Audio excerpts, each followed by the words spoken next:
Merasa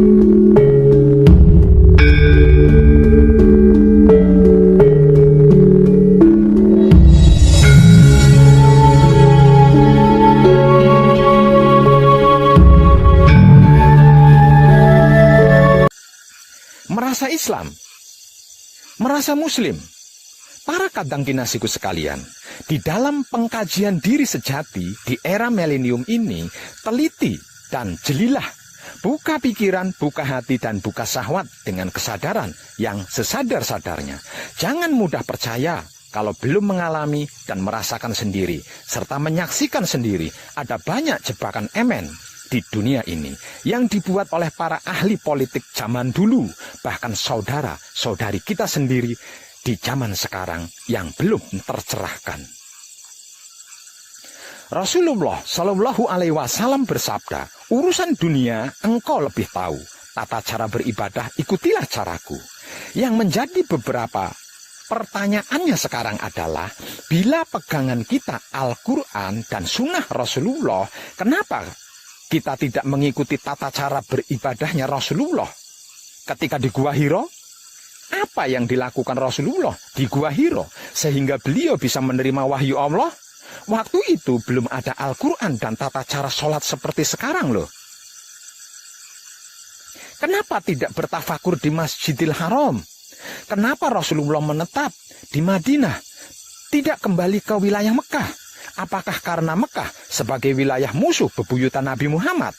Apakah mungkin Nabi Muhammad secara tersamar memperingatkan umatnya agar tidak terkecoh karena terpesona oleh situs Ibrahim di Masjidil Haram? Kenapa disebut Masjidil Haram? Apakah ada kaitannya dengan surat At-Taubah ayat 107 dan 108? Dan ada yang mendirikan masjid untuk menimbulkan bencana, untuk kekafiran dan untuk memecah belah di antara orang-orang yang beriman, serta untuk menunggu kedatangan orang-orang yang telah memerangi Allah dan Rasul-Nya sejak dahulu. Mereka dengan pasti bersumpah, kami hanya menghendaki kebaikan, dan Allah menjadi saksi bahwa mereka itu pendusta. Surat At-Taubah ayat 107. Jangan engkau melaksanakan sholat dalam masjid itu selama-lamanya. Sesungguhnya masjid yang didirikan atas dasar takwa sejak hari pertama adalah lebih pantas engkau melaksanakan sholat di dalamnya. Di dalamnya ada orang-orang yang ingin membersihkan diri. Allah menyukai orang-orang yang bersih. Surat At-Taubah ayat 108. Bila kita bersedia membaca catatan kaki Al-Quran dan terjemahannya di Departemen Agama Republik Indonesia, bahwa yang dimaksud dengan orang-orang yang telah memerangi Allah dan Rasul-Nya sejak dahulu, yang dimaksud dalam surat At-Taubah ayat 107 adalah seorang pendeta Nasrani yang bernama Abu Amir, yang ketika itu sedang membawa tentara Romawi dari Syria. Orang Arab jahiliyah menunggu mereka di masjid yang mereka dirikan, namun ternyata Abu Amir mati di Syria. Dia tidak jadi datang, sehingga tidak jadi perang. Sedangkan di dalam surat At-Taubah dikatakan telah memerangi Allah dan Rasul-Nya seperti telah terjadi perang. Surat At-Taubah adalah satu-satunya surat di dalam Al-Quran yang tidak diawali basmalah atau bismillah. Surat At-Taubah menceritakan kemusyrikan dan kemunafikan orang-orang Arab jahiliyah, bukan mengisahkan perang dengan kaum Nasrani. Para pendeta Nasrani di Madinah sudah beriman kepada Allah dan mengakui kerasulan Muhammad Sallallahu Alaihi Wasallam. Di kota Madinah pada zaman itu, golongan Yahudi, Nasrani, dan golongan Islam hidup berdampingan. Madinah artinya madani, mapan.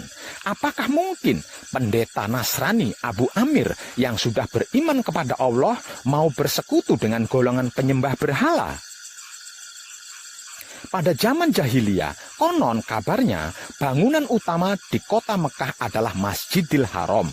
Bangunan serbaguna selain untuk kegiatan ibadah juga dipergunakan untuk kegiatan lain, seperti untuk berkumpul, untuk bertransaksi, bisnis, dan lain sebagainya. Konon sejarahnya, sewaktu Perang Badar, Masjidil Haram itu dipergunakan oleh kaum musyrikin untuk menghimpun kekuatan serta dipergunakan untuk menunggu pasukan yang memerangi Allah dan Rasul-Nya. Pertanyaan berikutnya,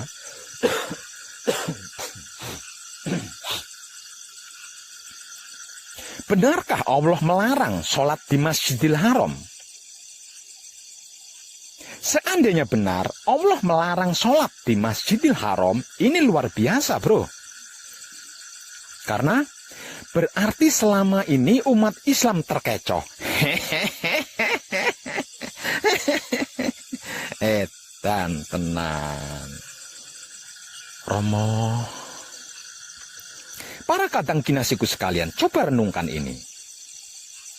Seandainya saya sebagai ustadz atau kiai, seandainya saya sebagai guru atau seorang pembimbing, lalu saya mengajarkan hal yang salah, kemudian digugu, atau dipercaya, diyakini, atau ditaati, dan ditiru, maka kesalahan itu akan terus berlanjut dari generasi pertama ke generasi berikutnya.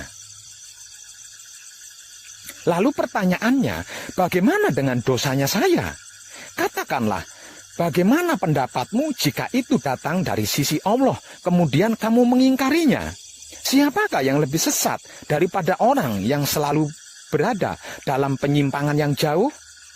Maka siapakah yang lebih jahat dari orang-orang yang mendustakan ayat-ayat Allah dan berpaling daripadanya? Akan kami beri ganjaran pada mereka yang berpaling dari ayat-ayat kami dengan seburuk-buruknya siksaan. Begitulah Allah berfirman di dalam Al-Quran. Ngeri banget ya. Seandainya benar Allah melarang sholat di Masjidil Haram, jangan-jangan Allah akan membuktikan kebenaran Al-Quran melalui azab yang pedih, musibah, wabah, pertumpahan darah, dan bencana alam. Dan sepertinya ini sudah terjadi. Rasulullah Shallallahu Alaihi Wasallam bersabda, tuntutlah ilmu sampai ke negeri Cina. Pertanyaannya, kenapa dan mengapa Rasulullah menganjurkan belajar ke negeri Cina, tidak menganjurkan belajar ke Mekah? Ada pelajaran apa di Cina? Apakah Cina lebih banyak ilmunya? Tenang. Timur dan Barat adalah milik Allah. Kemanapun kau menghadap, di sanalah wajah Allah. Begitulah surat Al-Baqarah ayat 115 di dalam Al-Quran menjelaskan. Kenapa diharuskan hanya menghadap ke Barat? Kalau tidak, dianggap kafir, musyrik, syirik. Sedangkan ayatnya berkata begitu. Ada apa ini? Mengapa selama ini kita tidak pernah berpikir hingga ke hal pertanyaan ini? Apa karena kebodohan kita? Atau karena takut, lalu terpaksa diam? Atau ego, pamrih, arogan kitalah yang senantiasa menghadapkan wajah kita ke barat dan melupakan wajah timur, utara, dan selatan. Sehingganya pikiran, hati, dan syahwat kita buta, tidak pernah melihat cahaya yang terbit dari timur. Ataukah mungkin karena Rasulullah sangat arif ya, sehingga bisa memprediksi bahwa sepeninggalan beliau akan muncul kembali kemusyrikan-kemusyrikan di Mekah yang kemudian meluas hingga ke Jawa Dwipa. Lupa atau memang tidak tahukah sabda Rasulullah bahwa kelak sepeninggalan beliau umat Islam pun akan terpecah belah menjadi sekian.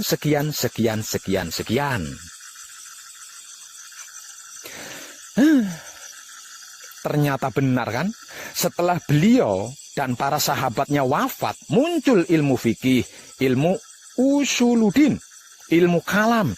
Kemudian umat Islam pun terpecah dalam mazhab-mazhab. Moral jahiliyah pun muncul kembali, terutama pada masa Bani Umayyah. Kemudian diperparah oleh Bani Abbas. Masjidil Haram pun dijadikan komoditas bisnis sumber devisa, bahkan dipolitisir. Sehingga ibadah haji di situs Ibrahim seolah-olah hukumnya menjadi wajib sebagai rukun Islam. Apakah kita umat Ibrahim ataukah umat Muhammad? Wong edan bagu dikatain sesat. Itu tuh. Awas, hati-hati, jangan sampai tersesat.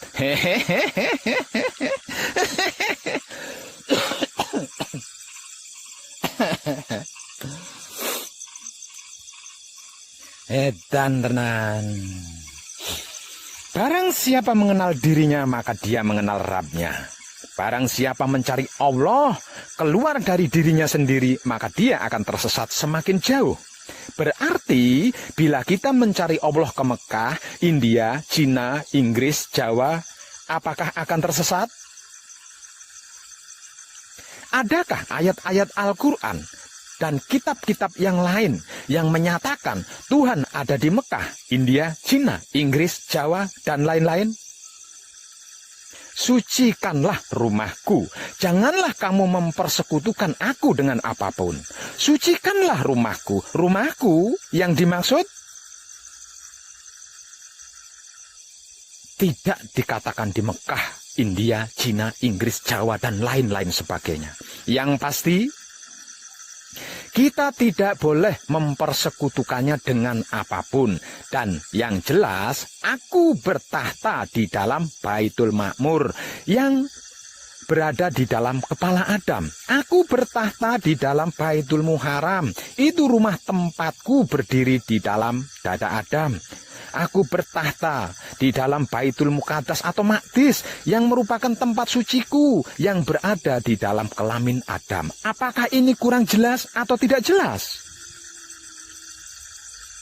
Bila Baitullah atau rumah Tuhan dibuat dari batu atau bata atau beton atau semen atau tanah, lalu Allahnya seperti apa? Lagi pula, apakah ini tidak mempersekutukan Allah? Apakah ini tidak musyrik? Allah menciptakan jin dan manusia agar beribadah hanya kepadanya. Dan khusus untuk yang disebut manusia, aku ciptakan manusia dengan cara yang sempurna. Karena penciptaannya sempurna, berarti bahan dasarnya juga pasti sempurna kan? Yaitu Dat yang maha sempurna. Setelah aku sempurnakan kejadiannya, aku tiupkan ruhku ke dalamnya. Berarti Dat Allah bersemayam di dalam setiap ciptaannya, terutama di dalam diri manusia, baik mata belo maupun mata sipit, hidung mancung maupun pesek, kulit hitam, putih, coklat maupun kuning atau abu-abu sekalipun. Tidakkah terpikirkan hal ini oleh kita selama ini? Katanya kita cerdas. Kalau dibilang dungu, goblok, bodoh, tidak mau, marah. Maunya dikatain super cerdas. Kecerdasan pikiran kita tidak sampai di kebagian ini. Lalu apa gunanya? Apa manfaatnya? Para kadang kinasiku sekalian, Dat Allah bisa berada di dalam semua makhluk ciptaannya. Misalnya di dalam bunga yang berwarna-warni, sehingga tampak indah. Dat ilahiyah menjadi tersembunyi di dalam semua makhluk ciptaannya, seperti halnya biji gandum. Setelah menjadi roti, biji gandumnya tidak tampak lagi, namun dat gandumnya tetap ada tersembunyi di dalam roti. Iya apa iya, ayo? Di sisi lain, Dat Allah meliputi segala sesuatu. Berarti alam semesta termasuk planet bumi kita ini, tempat kita berada ini, ada di dalam jubah Allah. Kita semua tenggelam atau bakok dalam Tuhan. Bila jubah Allah itu bulat seperti bola, maka kita semuanya seperti berada di dalam bola. Yang kemanapun kita menghadap, baik ke kiri, ke kanan, ke atas maupun ke bawah, di sanalah wajah Allah. Dia ada di mana-mana, namun dalam keesaannya, dia tidak kemana-mana. Percayalah. Di dalam setiap rongga dada anak Adam, aku ciptakan suatu mahlike yang disebut dada. Dalam dada ada kolbu, dalam kolbu ada fuad, dalam fuad ada sagofa, dalam sagofa ada sir, di dalam sir ada aku, tempat aku menyimpan rahasia. Aku tidak ada di bumi, aku tidak ada di langit, tapi aku berada di dalam kolbu mukmin yang benar. Ikro kitab bako kafa binapsika al yauma alaika hasbi. Bacalah kitab yang kekal, saudara-saudariku, yang senantiasa dimuliakan Allah. Bacalah kitab yang kekal yang berada di dalam diri kalian sendiri, agar terbuka seluruh hisab. Allahu batinul insan, al insanu dohirullah. Allah itu batinnya manusia. Manusia adalah wujud realitasnya Allah. Al-insanu siri wa ana siruhu. Rahasia kalian adalah rahasiaku. Laya firalahu ghairullah. Yang mengenal Allah hanya Allah. Arabtu robbi birobbi. Aku mengenal Tuhan melalui Tuhan. Romo ma'araf naka hakko ma'rifataka. Aku tidak mengenal engkau kecuali sampai sebatas pengetahuan yang engkau perintahkan. Man arofa nafsahu fakot arofa robbahu. Barang siapa mengenal dirinya, maka dia mengenal Tuhannya. Man arofa robbahu fakot jahilan nafsahu. Barang siapa mengenal Tuhannya, maka dia merasa dirinya bodoh. Man tolabal maolana bigoiri nafsi fakot dolalan baida. Barang siapa mencari Tuhan keluar dari dirinya, maka dia akan tersesat semakin jauh. Kenapa? Kenapa dan mengapa kita tidak mau peduli akan ayat-ayat tersebut? Kenapa? Kenapa dan mengapa?